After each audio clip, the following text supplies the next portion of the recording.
Our story begins during the Industrial Revolution. The year is 1844. Squalor, dirt, cramped conditions, smog, pollution, and harsh working and living conditions is all you've ever known.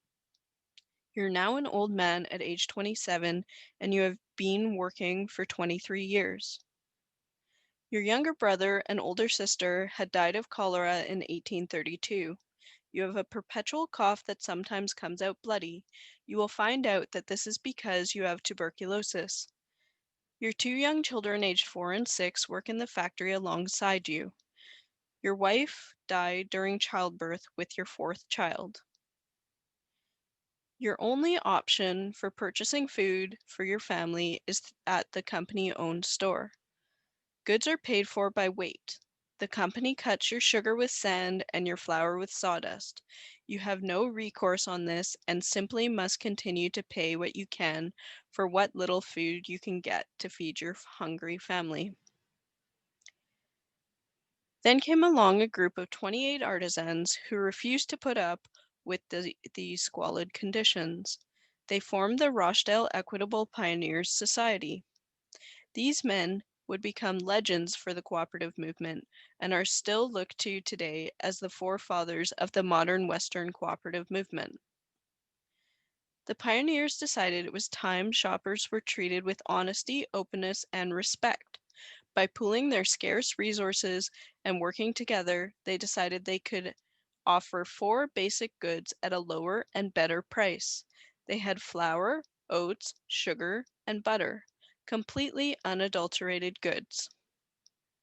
The Rochdale pioneers worked together to draft 7 key cooperative principles, which were open membership, democratic control, or one man, one vote, distribution of surplus in proportion to trade, payment of limited interest on capital, political and religious neutrality, cash trading, and promotion of education.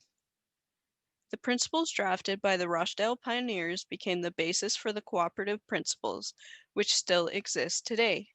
These principles include volunteer and open membership, democratic member control, member economic participation, autonomy and independence, education and training, cooperation amongst cooperatives, and concern for community.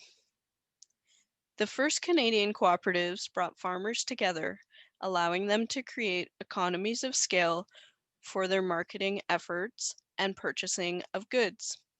These, co- these cooperatives were mainly based in Ontario, Quebec, Nova Scotia, and Manitoba. The second type of cooperative which farmers came together to establish were creameries. By 1900, there were 1,200 creameries scattered across Canada, mainly in Quebec and Ontario. As early as 1887, the Manitoba government passed legislation to allow settlers from Ontario to build their own cooperative creameries. These laws allowed for the establishment of a strong cooperative culture in the prairies, especially amongst the prairie grain growers. The first Caisse Populaire, or credit union in Canada, was established in 1900 by Alphonse Desjardins. Each individual credit union has been formed to support a need. For example, a workplace, trade, church, or other ethnic affiliation. A local example of this is Vancity Credit Union that was started by 14 individuals who could not get mortgages in the undesirable lands east of Cambie Street. Formed in 1946, the first loan that Vancity made was to Martha Mackey for $100. She received this loan without a male cosigner, which was unheard of at the time. In 2018, there were a total of 5,846 active non-financial cooperatives in Canada, with the most in Quebec with 44.4% and 18.9% in Ontario. In 2018, cooperatives generated $52.9 billion in total revenue, held 42.5 billion in total assets and employed 103,470 people and paid 2.4 billion in salaries and wages. There are several types of cooperatives, including consumer or retail cooperatives, which provide members with goods and services for their personal use. Examples of these types of cooperatives include food cooperatives, credit unions, housing cooperatives, and insurance cooperatives. Another type of cooperative is a workers' cooperative. In this model, the workers own the workplace or business. Some examples of worker cooperatives include within forestry, leisure, production and manufacturing, tourism, communications, and marketing. Another type of cooperative is the producer cooperative. These cooperatives are owned and operated by their producers. Producers can either work together or as separate entities to help increase marketing possibilities and production efficiency.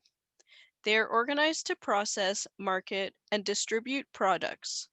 The benefit of working together is that it decreases costs on each individual producer. Multi-stakeholder cooperatives are probably one of the most complex models of cooperatives. In this model, you have more than one type of cooperative combined. For example, a worker and a producer cooperative, or a worker cooperative and a consumer cooperative. Some typical examples of these cooperatives include within home care services, health services, or community services. These are incorporated cooperatives that hold partial ownership of the business in which the cooperative's members are employed.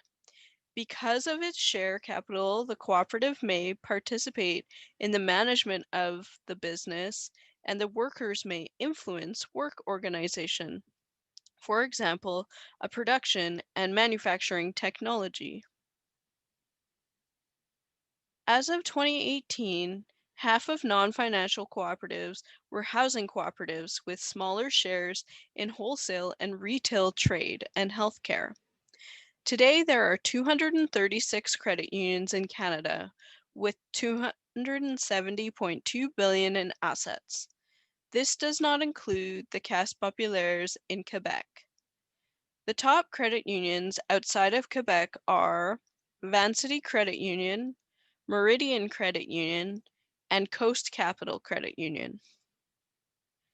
There are around 700 cooperatives in BC. Some local examples of consumer cooperatives which you will find locally include Home Hardware, which is a producer cooperative, Moto, a car sharing cooperative, Vancity, the largest credit union outside of Quebec, Otter Cooperative, a retail and consumer cooperative, and the Vancouver Tool Library. Cooperatives are autonomous associations formed and democratically directed by people who come together to meet common economic, social, and cultural needs. Founded on the principles of participatory governance, cooperatives are governed by those who use their services, their members. Based on the principles of empowerment, education, and community, cooperatives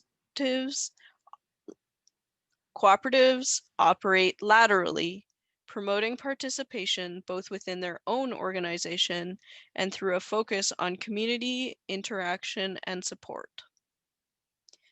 We've come a long way from the squalor that modern Western cooperatives started from. According to the International Cooperative Alliance, more than 12% of the world population is part of the 3 million cooperatives around the world. The largest 300 cooperatives and mutuals report a total turnover of $2 trillion and employ 280 million people across the globe. This is 10% of the entire world's population.